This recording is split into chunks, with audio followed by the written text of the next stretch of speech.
to the Springs in the Desert podcast. We're those friends that you can take with you wherever you are on the path of infertility. Welcome back to the Springs in the Desert podcast. I am your host, Jillian, and I have two guests back on the podcast, Christina Heidemann, our show note writer and contributor and good friend. How are you, Christina? Good, Jillian. Thank you. Good. Yes.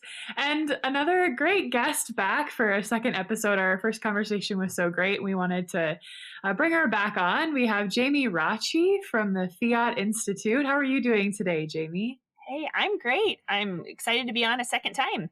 Awesome. Listeners, if you haven't had a chance to listen to our first conversation with Jamie about caring for our bodies, I would encourage you to just pause this episode and go back and do that. You'll learn all about Jamie and what she's doing because we're going to jump right into an important topic. And yeah, this topic might be difficult for some to process or to hear, especially if you are in a season of loss or some sort of any grief, really. So listeners, just know that we're there with you wherever you are. And if you need to come back to this episode at a different time, that's okay. But for those who maybe need a little comfort or a little, just a hand to hold, we're here for you. And I just want to begin this conversation. Jamie, I'll start with you, just inviting you to maybe share a little bit about your story and just as much as you'd like to share so we can just get perspective on the topic of grief and loss. So wherever you'd like to begin, you can. Sure. Yeah. So as I shared in the first podcast interview, I'm trained as a fertility care practitioner, and I'm like a huge fertility cycle hormone awareness nerd, like ninja nerd style. I love that. Any way you can describe it, I would identify as that. My story is an interesting story, and I really do believe that God allowed for this experience to happen for me because I was able to use this experience of loss, in my opinion, to really help those that I served in the women's health center that I directed, Guiding Star Cedar Valley. And even through it, started some ministry and support for women and a whole thing. And I could talk a little bit more about that. But for my story, I was getting trained as a fertility care practitioner, and I was in my intern phase. My husband and I have been married currently for 14 years, right today. But when I had my miscarriage, we had only been married for 4 years. We had our first child about a year earlier. And in a crazy way, it's not so crazy. I'm in the middle of 5 kids. So in noise, I like it. I don't actually, sometimes I like it, sometimes I don't. But chaos, I'm just used to it. Right. Family, all that. Okay. We knew right away we wanted a bigger-ish family. That was the hope, right? It wasn't strange or weird to us or to our family that we would try right away after our second. Not immediately, but a year-ish, try once the baby is a year. We were trying to achieve pregnancy, and sure enough, we did. It was right after Christmas. My daughter's birthday is December 18th. So I thought, oh my gosh, this is so exciting. Oh my heavens. We planned on getting pregnant, and we did. And it's interesting because I remember getting my positive pregnancy test and going over to my husband, again, a couple days after Christmas, and I was sharing with him, I'm pregnant. We're so excited. And immediately upon getting that positive pregnancy test, I started thinking about needing a double stroller. I started thinking about getting another crib. I started planning for all these things. Literally, it had been less than 5 minutes. And I was already in my head planning and being so excited. Hard for me to fall back asleep because I think I woke up really early in the morning. I was so excited. Okay. Meanwhile, as the days go on, I think to myself, I should probably get my progesterone levels checked. I was a newbie. With the Creighton method, teaching it to others. And I was a newbie at understanding all the ins and outs. But I knew enough that my previous cycles, I had brown bleeding.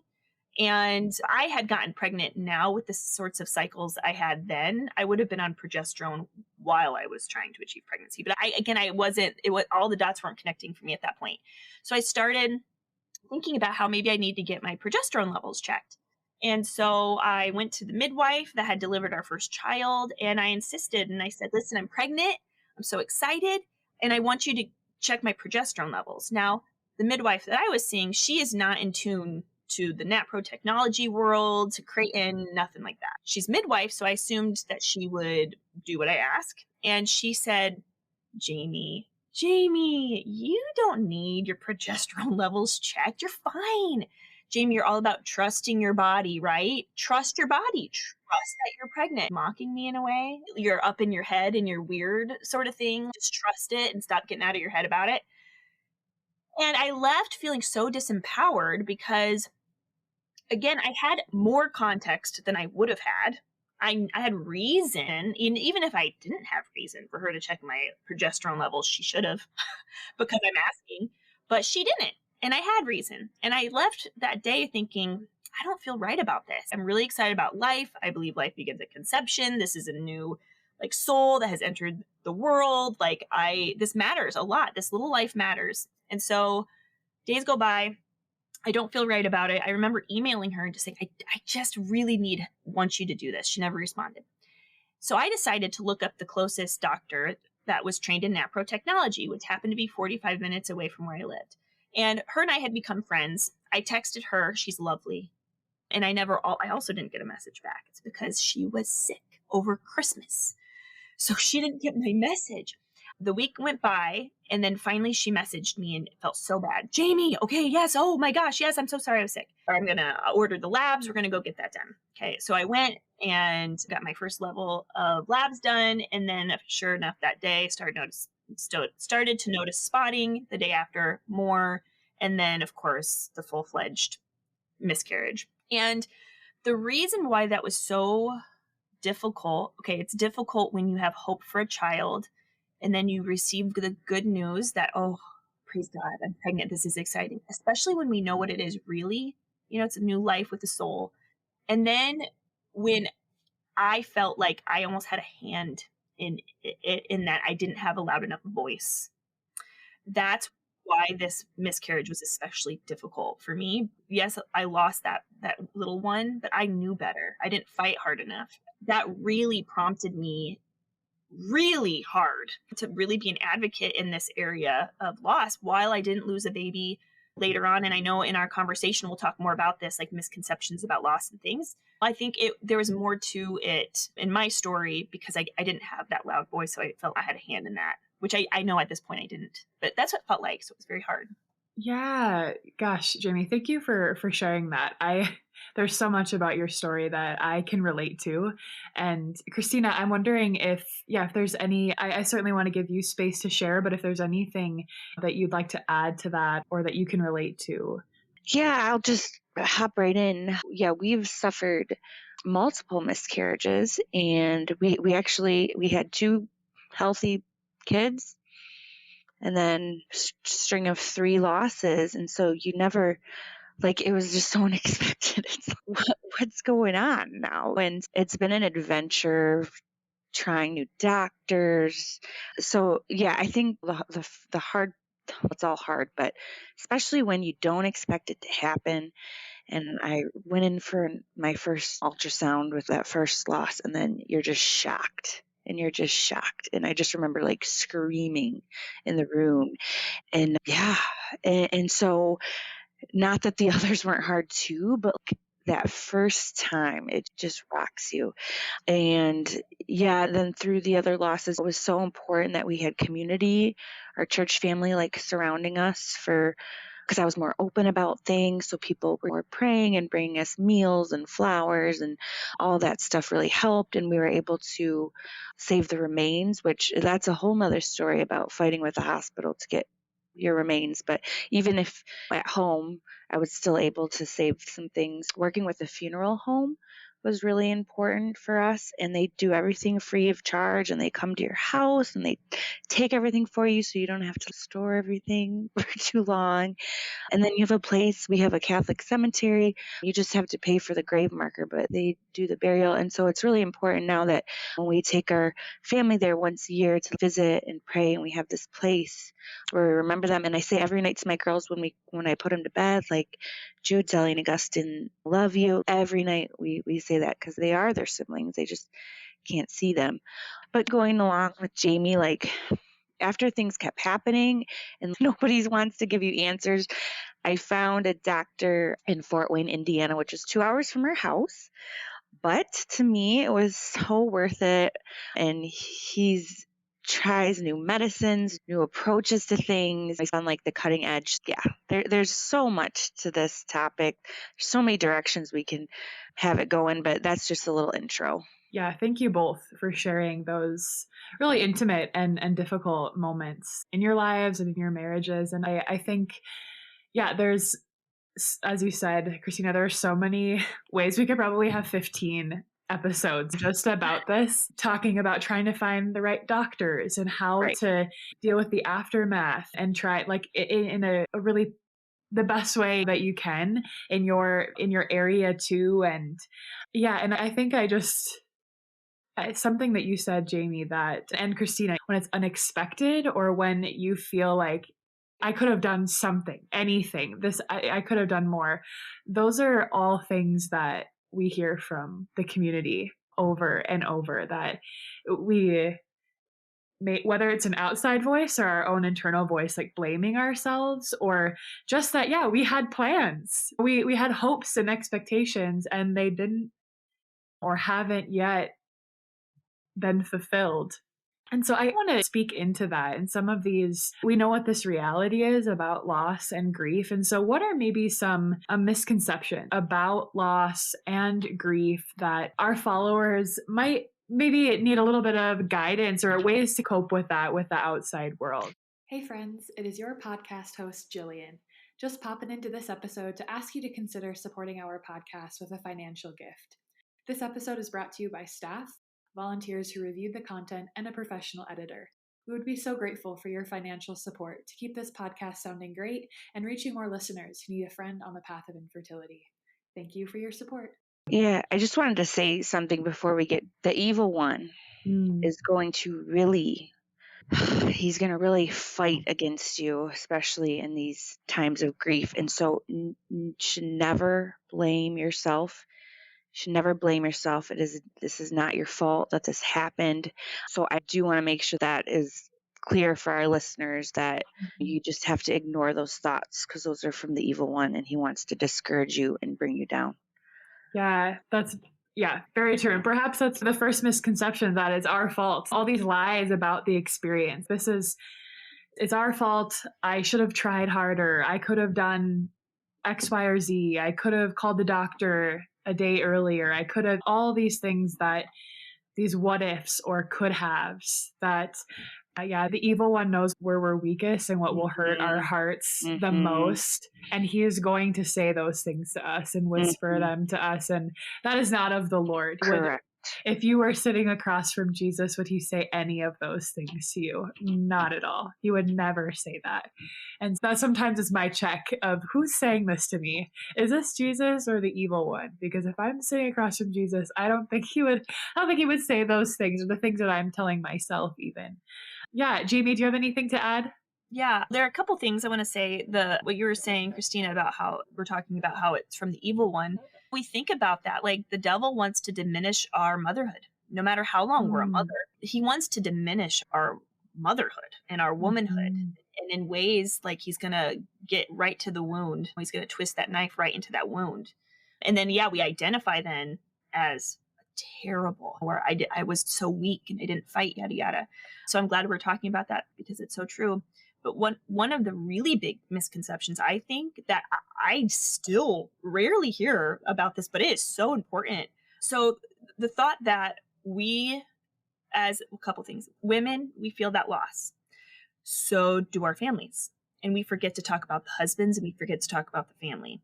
I remember once, so again, I was directing a women's healthcare center, really passionate about like really making sure women are feeling heard and seen, and that they're healing in this and all this. And I remember a friend of the center came in and you haven't once said husbands or families. I'm like, oh man, that was like, because in my mind, it's just assumed, of course, it's not like I'm making a statement, only the woman. No, it's the husband and the family. And so I think we need to get better at saying that too. But the other thing I just, again, really want to drill in is this.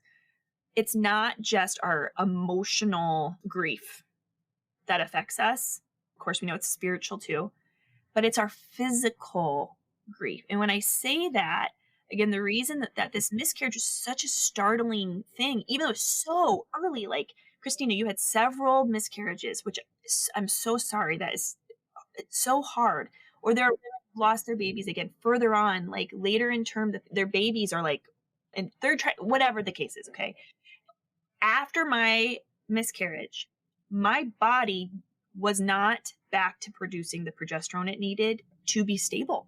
But I didn't know at the time that the reason for my severe insomnia and panic attacks that happened in result of the miscarriage that I didn't realize it was in result to because of my hormones, I didn't know why. It was so strange. Like about 2 months after the miscarriage, I just changed. And it wasn't because of an emotional trauma or a memory of the miscarriage, or of course there's very traumatic losses of our babies. Mine was very like gentle and it was fine. Everything was fine.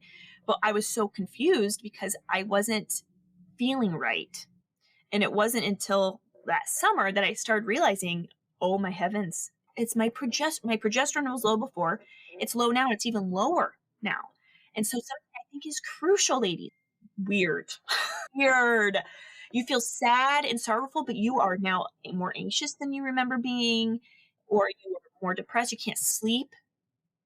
Go get your progesterone levels checked. Just get that progesterone and like proper supplementation for me. I didn't realize like I probably didn't have a good enough wellness routine, and I started using more aromatics like essential oils to calm me down.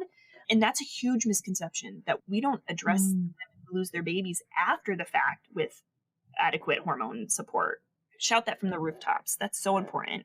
Yeah, I've shared my story a few other times, but my husband and I have also lost two. And yeah, I remember our first one was earlier than our second one. And our second one was, there was just a lot more physical suffering in that. And I remember, wishing I had a friend telling me just what you were telling me, Jamie, that I went back to work like it happened over the weekend. I went back to, it happened, I think on a Friday night. And I had something on Sunday that I had to go to. And I remember not giving myself permission to take care of myself because it didn't feel, because the expected outcome didn't happen, that I didn't deserve this like break or this time off or something like that. And it wasn't until I had shared it with my friend, Bridget, who I've written about on the blog, who looked at me and said, you should go home.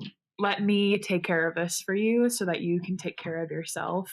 But not everyone has those friends or those people. And listeners, we want to be that friend because those, and just where I am located and where I was located at the time, almost no one would check my progesterone levels. And so I just had to keep asking and finding a different provider, anyone who would just check, because I knew that was important. We have to listen to our guts. Like what they're telling us is, maybe there's something going on, or maybe I'm feeling good, but I just want this checked. That's great too.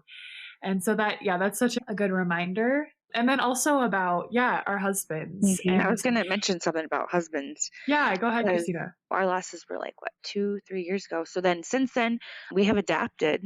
We adopted a little 2-year-old girl last summer, our daughter, from Bulgaria. And then it was like a month or two ago, Frederick finally, Christine, I feel like I'm finally grieving our losses. And so it's so crazy that it's taken him all this time. And even once you adopt, that's not the magic solution. It doesn't erase your pain. So when people say, just adoption is hard, it's not the natural order of things, right? Her mom should be taking care of her, or I was just really shocked when my husband opened up to me and was like, I think I'm finally grieving this. And it's been like 2 or 3 years. And I'm just like, wow. And also, I'll have days where I have harder days than others. It'll just come hit me some days.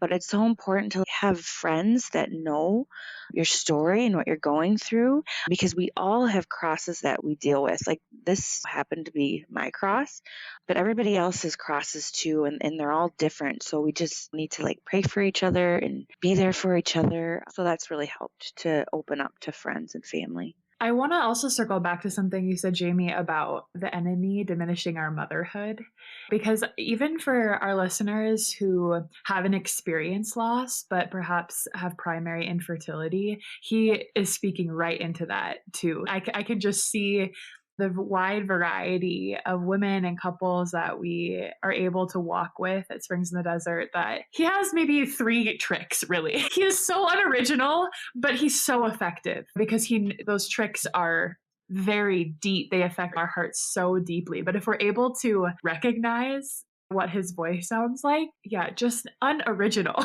And I appreciate that you said that, because I think on the flip side of that is that our relationship with Christ and what he sounds like is so different, and it's full of hope. And so I'll just offer that to you, Jamie. What does that look like? You just talked about this physical healing. What do we need to do? Maybe we need to get our levels of progesterone checked, or even just for me, like sleeping, taking care of myself. But spiritually, or even you mentioned supplements and just, yeah, what am I eating? All of these things just to help us get back to feeling better in ourselves. But spiritually, how might we cling to Christ in these times? What does this look like? Because we're an Easter people, right? That we know that Jesus rose from the dead. So what are some spiritual ways that we can, help ourselves and get back in a healthy way? Yeah. Yeah. I love this question. I was just on a summit that I was interviewed on yesterday, and we were just talking about this. So it's fresh in my mind. So we think about Edith Stein. The world doesn't need what women do. It needs who women are. It needs who women are. Who are women? Like, what makes us different? What makes us unique? What makes us complementary to men? What's our feminine genius? Even if we don't have children, we are still maternal. When we cry to our friend because something happens, they're practicing that maternity. And it's not that she's just practicing maternity because she feels like she's crossing it off a list. No, it comes naturally to her. And then I naturally receive it and feel encouraged and better. So there's healing within the maternity of our feminine genius, but it's not what we do. The world doesn't do what we do. It's who we are. It's who we are. And so sometimes as women, we get stuck on what can I do? Even with me, when I was struggling with even my sleep issues and my anxiety, and then I did struggle with secondary infertility. I wasn't able to get pregnant for the longest time, even after that.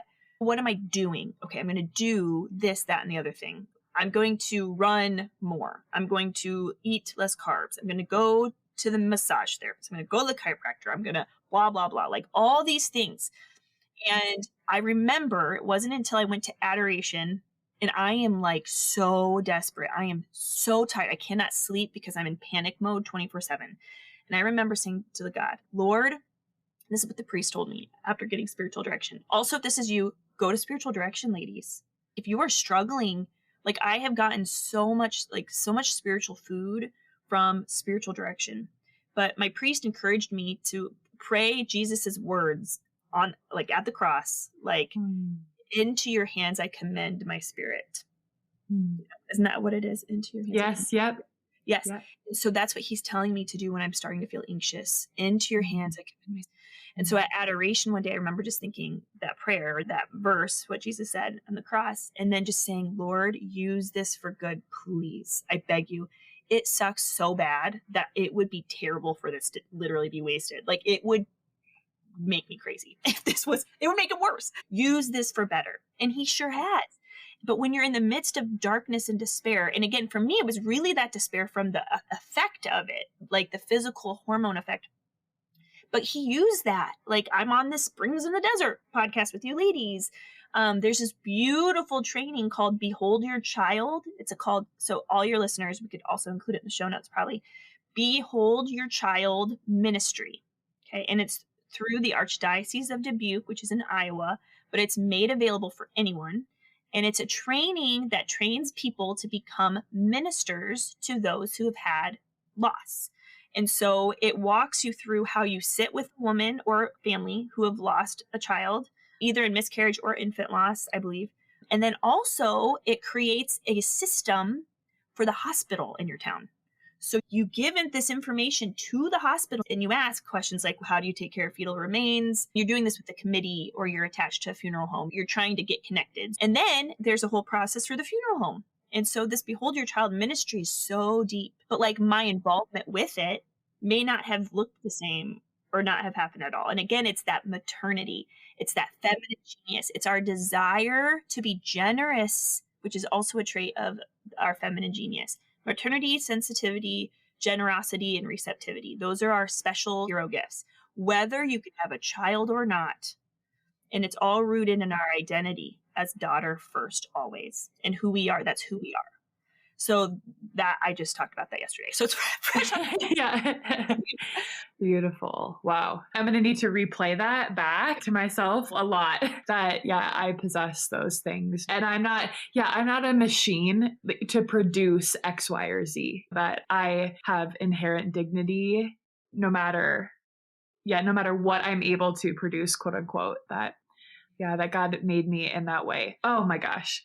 Jamie and Christina, this conversation is just scratching the surface on so many ways. And but I really do believe that there are some bits and pieces in here that our listeners can grab onto, whether there's something that you're feeling like you want to get physically checked out, or you'd like to maybe are in a place where you're not feeling well after loss, that you want to try to figure out what can I do from here, or spiritually that you need a little extra guidance and some help, and that's okay. It's okay. And honestly, that's the best place to be, because God is our Father and He wants to take care of us. And so when we can, as you said, Jamie, commend our spirit to Him and say, Father, I need you to take care of me, He will. And He wants to. He will run to you. He will be looking for you like the father of the prodigal son is looking out on the porch for you. He's just waiting to be able to help us and to take care of us. Can I say one last thing? Because it's just really put on my heart. It's a reminder. Run to the Immaculate Heart of Mary when you are suffering loss or grief. She knows what it's like. She's been there. She saw her son die on a cross, and she will comfort you, and you can just cry in her arms. So please pray to Mother Mary to help you. Yeah, she knows what loss is like, and she, in so many ways, we are like her. And so she can, that's beautiful. She's our friend always. If you've moved or you're in a season where you maybe don't have a lot of friends right now, she's right there with you. Jamie, before we wrap up, how can our listeners keep in touch with you, or where can they find you for? Yeah, I have the pleasure of co-hosting the Hormone Genius podcast. So that's an incredible podcast. I would say I'm very biased, clearly. But if your listeners like learning about hormones and the fertility cycle, health, women's health, visit hormonegenius.com. Also look us up on your podcast app, Hormone Genius Podcast. Also, you can check out the Fiat Institute at fiatinstitute.com. And that is my certification program. I train women to be hormone coaches and then certify them through the Fiat Way coaching methodology. If you love Our Lady, if you love Feminine Genius, and if you love hormones, and if you love learning things, check out my website. Which we all do. So everyone go check out her podcast and her website, and just stay in touch with her, because she's got clearly lots to offer in this realm. Listeners, if this conversation is where you're at, just know that we're there with you, that we're walking with you, and that the Lord is there. He's there in your hurt, in your grief, in your loss. But that, just to remember that, we are, I said this earlier, we are an Easter people. And he did rise from the dead, and His grace is new every morning. Listeners, it has been so good to share Jamie and Christina with you, and we'll see you next time. Thank you so much for joining us for this Springs in the Desert podcast episode. We would be so grateful if you took a minute to rate and review us so that we can reach more listeners. Don't forget to check out our social media pages on Facebook and Instagram, and go to our website, springsinthedesert.org, where you can sign up for our newsletter and community prayer list, read our blog, and register for virtual and in-person events. Most importantly, remember that God loves you so much, and so do we.